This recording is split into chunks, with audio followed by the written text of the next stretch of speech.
Kamusta po mga katambay? Muli po si Kamanong po sa Tambayang Makabayan.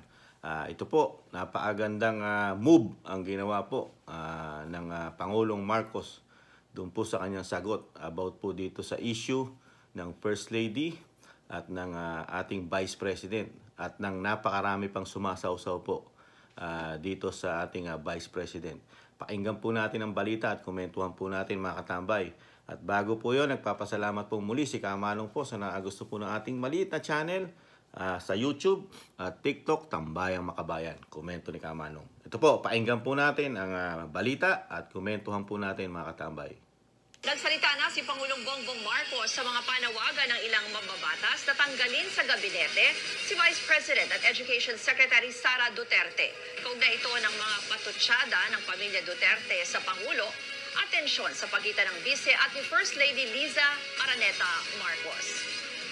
Live mula sa San Jose, Occidental Mindoro, nasa front line ng balitang yan si Brian Basa. Brian, nagpunta dyan ng Pangulo kanina at ano ba ang mga sinabi niya tungkol kay VP Sara? Ruth, nang galing mismo sa bibig ni Pangulong Marcos, I don't see any reason behind that. Wala siyang nakikitang dahilan para paalisin o piliting mag-resign bilang Education Secretary si VP Sara. Ipinagtanggol pa ni Pangulong Marcos si Vice President Duterte. Any of the cabinet secretaries will be replaced pag hindi nila ginagawa yung trabaho nila. Pag hindi na kaya, nagkasakit, sabihin mo na, di papalitan ka namin. O hindi talaga marunong, o corrupt, di ba? Tatanggalin ka talaga namin. Hindi naman ganun si Inday. Ito ang sagot ni Pangulong Bongbong Marcos sa panawagang tanggalin sa gabinete si VP Sara. Mukhang nauunawaan naman din daw ni Vice President Duterte bilang isang asawa ang nararamdaman ng unang ginang. Kasunod yan ng mga patutsada ng pamilya ni VP Sara sa Pangulo. Paliwanag ni PBBM, hindi sanay sa politika ang First Lady at dapat pang matutong palampasin ang ilang mga maaanghang na salita. Kakausapin din daw ng Pangulo si VP Sara pero bago yan, may mensahe siya rito. Narito ang kanyang pahayag. Huwag nang masyadong dibdibin at yung hindi naman siya ang mga nagsabi tungkol sa kung ano-ano. Kaya madali naman siguro madali naman siguro plansahin lahat itong naging issue.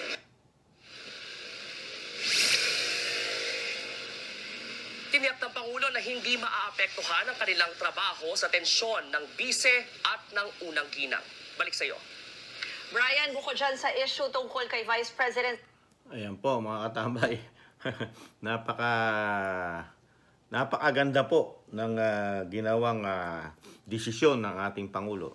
Kasi yung kanyang alas sa kanyang political career, pagka po yun sinaling niya at tinanggal niya po ng walang dahilan at nagtatrabaho ng maayos ang VC at napakasipag na Vice Presidente at napakataas ng approval at trust rating sa lahat po sa kanila, sa gabinete po, sa pinakamatataas na nanunungkulan sa ating bansa, magmula sa Presidente, Senate President, Speaker of the House, at Chief Justice po, at Vice President. Tanging Vice President na lang po ngayon ang pinakamataas ang trust and approval rating po sa ating bansa. Tapos pupolitikahin yung ganyan, pagsasama-samahin ang puwersa ng mga politika, mga politiko na talagang ayaw nang makabalik sa pwesto ang mga Duterte, di po ba? Political po yan eh. At kasama na po ang nagbabalik po ngayon ng mga dating sinasabing pink lawan o dilawan. Dahil nung nakaraan po, nag-a-advise pa po ang tagapagsalita po ng dating Vice President din na si Barry Gutierrez. Talagang nag-a-advise pa sa Pangulo na si Bakina bilang Secretary ng DepEd ang Vice President, mga tambay. Ito po, medyo magagalit o magtatampo naman po ngayon ang kanyang asawa sa tingin ni Kamanong. Dahil mismo sa media, pinarating, talagang tahasang sinabi ni Mr. President natin na wala siya nakikitang problema sa kanyang Vice President. Samantalang ang First Lady, napakaraming nakikitang problema ang First Lady sa Vice President ng Pilipinas. Magkasalungat po sila ng nakikita, mga katambay. Ang tanong, kayang patahimikin ng Presidente ang First Lady? Dahil ang First Lady may nakikitang napakaraming pagkakamali ng Vice President. Samantalang ang ating Pangulo, halos bumibilib pa sa Vice President dahil napakasipag na Vice Presidente at mismong sa bibig din ng ating Pangulo na, tatanggalin ka lang kung ikaw may sakit, hindi mo kaya, at isa korap. Hindi gano'n si Inday. Di ba? Mismo sa bibig ng Presidente na nakikita niya hindi korap at masipag magtrabaho, nagagampanan lahat ng trabaho ng Vice President at Secretary ng DepEd. Di ba? Sa bibig mismo ng Pangulo. Dapat lang po yun. Kasi kung ako man ang lumagay sa katayuan ng Pangulo, komento ni Kamanong, real talk po tayo. Sa dami ng issue ng pamilya, lalo po ng first family, lalo po sa droga, na hanggang ngayon po nakakabit po sa kanila yan. Di po ba makatambay yung issue ng droga na hindi pa rin nila pinapatunayan sa taong bayan na sila po malinis. Tapos merong isang Vice President na nagtatrabaho na hindi sumasawsaw pa sa politika, ni hindi nagsasalita. Sinasabi nga niya, pagka siya tinatanong, no comment muna ako dyan dahil hindi yan mandato ng aking trabaho. Ako ay Vice President pa lamang. Ang usapin sa West Philippine Sea o sa South China Sea, mandato ng Presidente dahil yan ay foreign policy. Tanging Commander-in-Chief lang ang magdidesisyon kung ano gagawin niya o gagawin sa atin panlabas na usapan. Di po ba? Ganyan po ang... pero binibigyan po ng issue na malaki po yan. Lalo sa social media. Ang pananahimik sa West Philippine Sea ng ating Vice President. Di ba? Tapos sasabihin ng media, iko-correct natin yung media. Ang media, nakita nyo kung mag-twist na ang sinasabi ngayon mga Duterte. Mga Duterte raw ang panay patutsada. Patutsada sa administrasyon ni Bongbong Marcos, ang ating Pangulo. Ibalik tanaw natin. Kasi ang mga media, mga may mga Alzheimer, mga may takip ang mata, parang kabayo, may mga piring. Nakikita lang yung pinaka nakikita kasi nila, may 3 tao, makapal, mga may letter P. Yan po nakikita daw ng media dahil sabi ni Senadora Amy Marcos, ang media raw, nilalagyan daw ng pondo ngayon na mahigit 400 million every year. Paano ka makakita ng tama sa labas kung ganyan ang mo? May takip, may piray, para kang yung nangangarerang kabayo, mga katambay. Di ba? Kaya ibalik tanaw natin.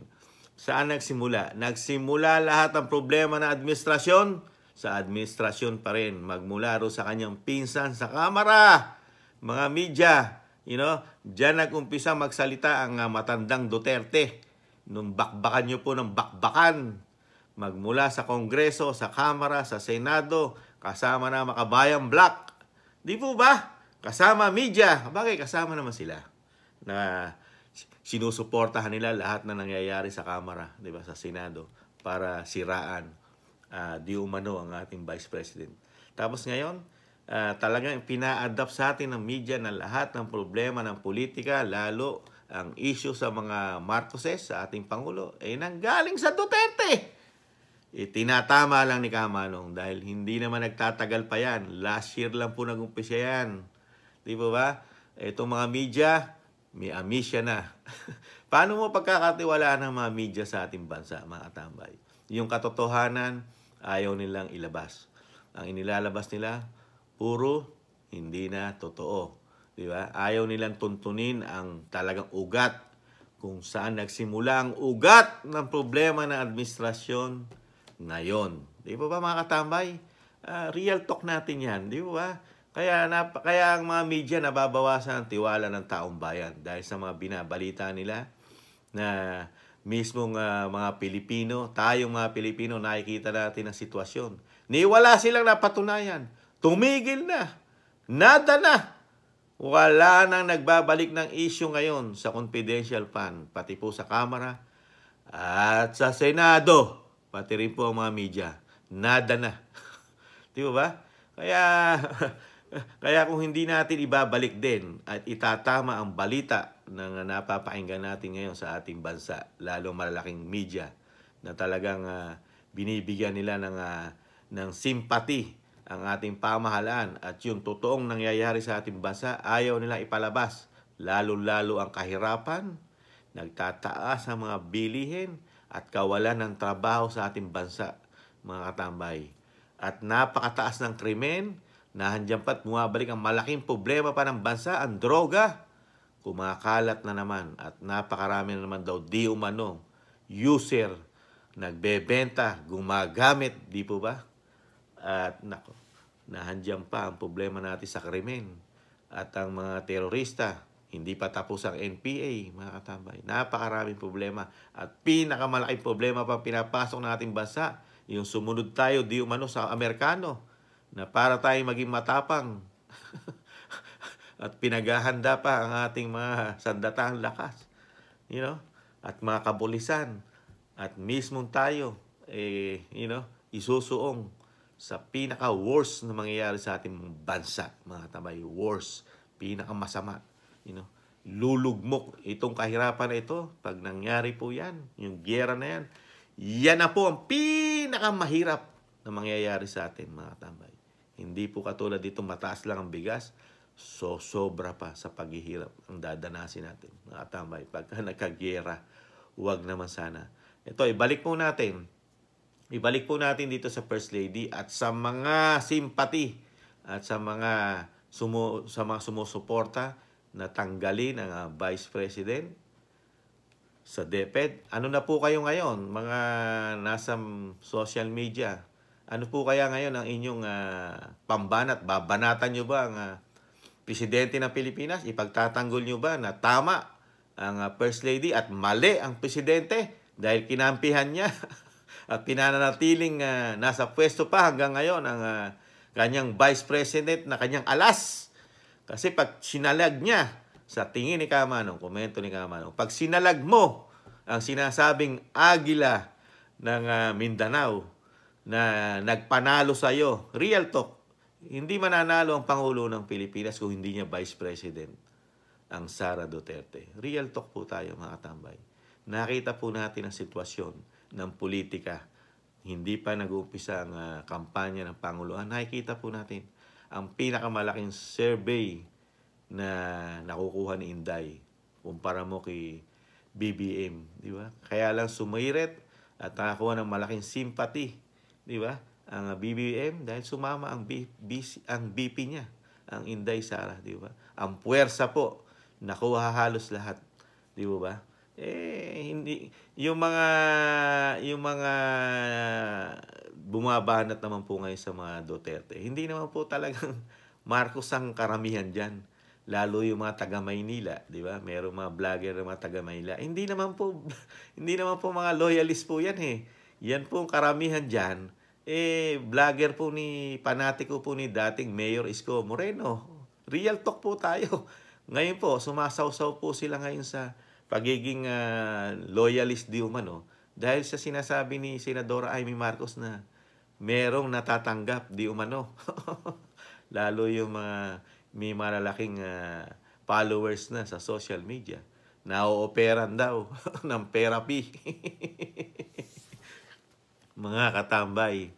Kaya kawawa naman po. Naawa rin po si Kamanong doon sa mga bulag nating mga tagapasunod, mga hindi nakakita ng kahirapan ng bansa, problema ng bansa, kasama pa ang korupsyon dito sa mga ginagawa na wala namang mandato ang First Lady.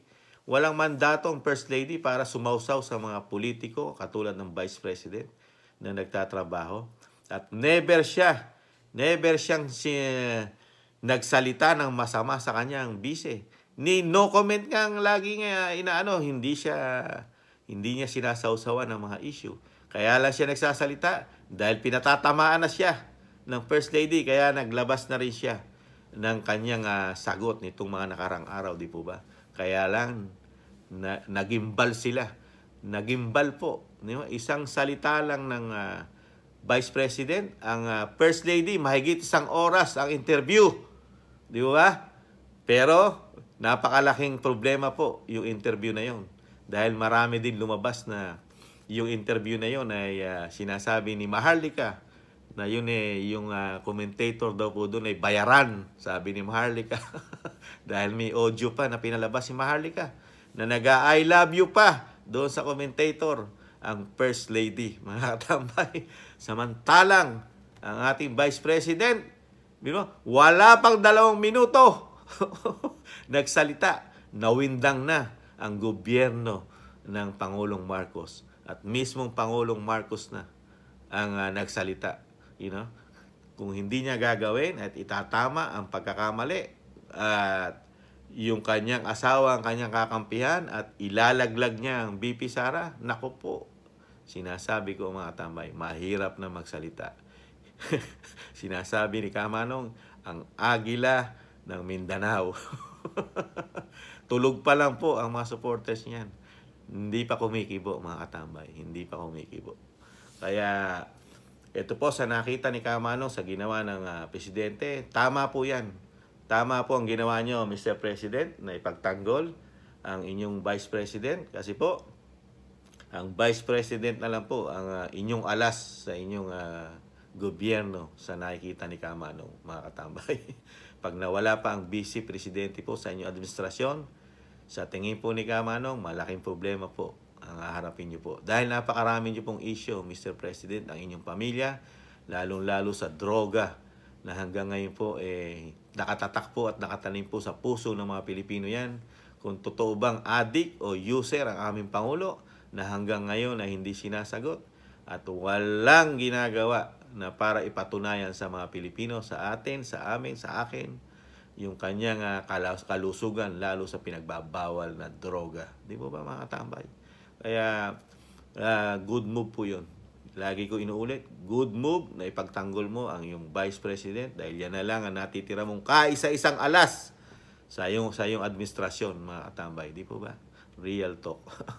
Kayo po mga katambay, ano po masasabi nyo? Doon po sa mga followers, supporters po ng First Lady at ng napakarami pang politiko na gustong magsipsip, makabalik sa pwesto, lalo yung gustong-gustong matanggal sa administrasyon ang VP Sara. Abangan po natin at magkomento rin po kayo kung ano masasabi nyo, mga katambay. At abangan natin kung ano naman ang gagawing pagtatanggol sa First Lady at ang mismong makakalaban na nila ang Pangulo ng Pilipinas, ang asawa. Babakbakan kaya nila, mga katambay, ang Pangulo ng Pilipinas para itama ang sinabi ng First Lady at mali ang Presidente ng Pilipinas. Abangan po natin, mga katambay. Muli po, si Katambay Mano po, nag-iwan po. Tis-tis lang po tayo. Tis-tis lang, makakabawit, makakabangon pa ang ating bansa sa kahirapan. At sana huwag pong magkagera sa ating bansa. Paalam po. Bye-bye.